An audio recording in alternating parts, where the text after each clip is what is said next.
بسم اللہ الرحمن الرحیم الصلاۃ والسلام علیکہ سیدی یا رسول اللہ وعلی آلک و اصحابک سیدی یا حبیب اللہ الصلاۃ والسلام علیکہ سیدی مرشدی یا نور اللہ وعلی آلک و اصحابک سیدی مرشدی یا رحمت للعالمین۔ بسم اللہ الرحمن الرحیم۔ مولا تعینات شیر خدا اسد اللہ حضرت علی المرتضیٰ رضی اللہ عنہ مولا اپنے خطبے میں فرماتے ہیں تمام تعریف اس اللہ کے لیے ہے جو خلق کائنات سے اپنے وجود تھا اور پیدا شدہ مخلوقات سے اپنے قدیم و ازلی ہونے تھا اور ان کی باہمی شباہت سے اپنے بے نظیر ہونے کا پتہ دینے والا ہے۔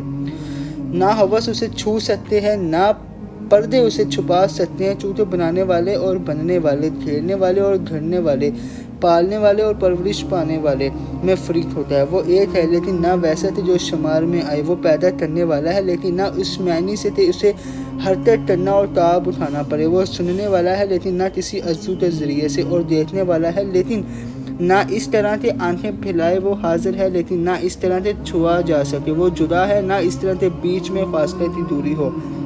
وہ ظاہر بظاہر ہے مگر آنکھوں سے دکھائی نہیں دیتا، وہ ذات پوشیدہ ہے نہ لطافت جسمانی کی بنا پر۔ وہ سب چیزوں سے اس لیے علیحدہ ہے کہ وہ ان پر چھایا ہوا ہے اور ان پر اقتدار رکھتا ہے، اور تمام چیزیں اس لیے اس سے جدا ہیں کہ وہ اس کے سامنے جھکی ہوئی اور اس کی طرف پلٹنے والی ہیں۔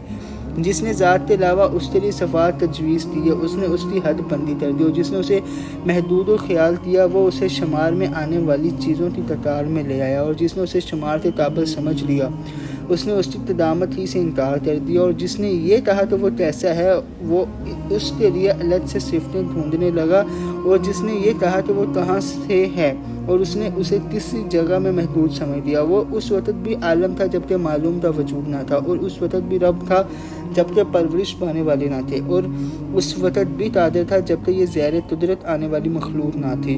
اسی خطبے کا ایک جز ہے ابھرنے والا ابھر آیا، چمکنے والا چمک اٹھا، اور ظاہر ہونے والا ظاہر ہوا۔ تیرے معاملے سیدھے ہو گئے، اللہ نے جماعت کو جماعت سے اور زمانے کو زمانے سے بدل دیا ہے۔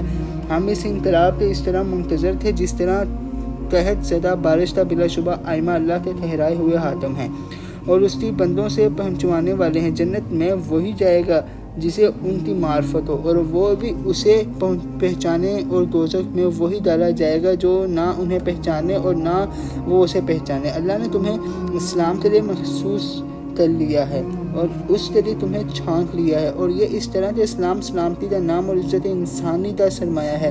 اس کی راہ کو اللہ نے تمہارے لیے چن لیا ہے، اور اس سے کھلے ہوئے احکام اور چھپی ہوئی حکومتوں سے اس کے دلائل واضح کر دیے ہیں۔ نہ اس کے عجائبات مٹنے والے ہیں اور نہ اس کے لطائف ختم ہونے والے ہیں۔ اسی میں نعمتوں کی بارشوں اور تاریکوں کے چراغ ہیں، اس کی کنجیوں سے نیتوں کے دروازے کھولے جاتے ہیں، اور اس کے چراغوں سے کیردیوں کا دامن چاک کیا جاتا ہے۔ خدا نے اس کے ممنوع مقامات سے روتا ہے اور اس کی چراگاہوں میں چڑھنے کی اجازت دی ہے۔ شفا چاہنے والے اس کے لیے اس میں شفا، اور بے نیازی چاہنے والے کے لیے اس میں بے نیازی ہے۔ میری دل سے دعا اپنے پیارے رسول کے ساتھ ہم پر اپنا فضل اور اپنا کرم فرمائے۔ تاجدار ختم نبوت زندہ باد، پاکستان پائندہ باد۔ اللہ حافظ۔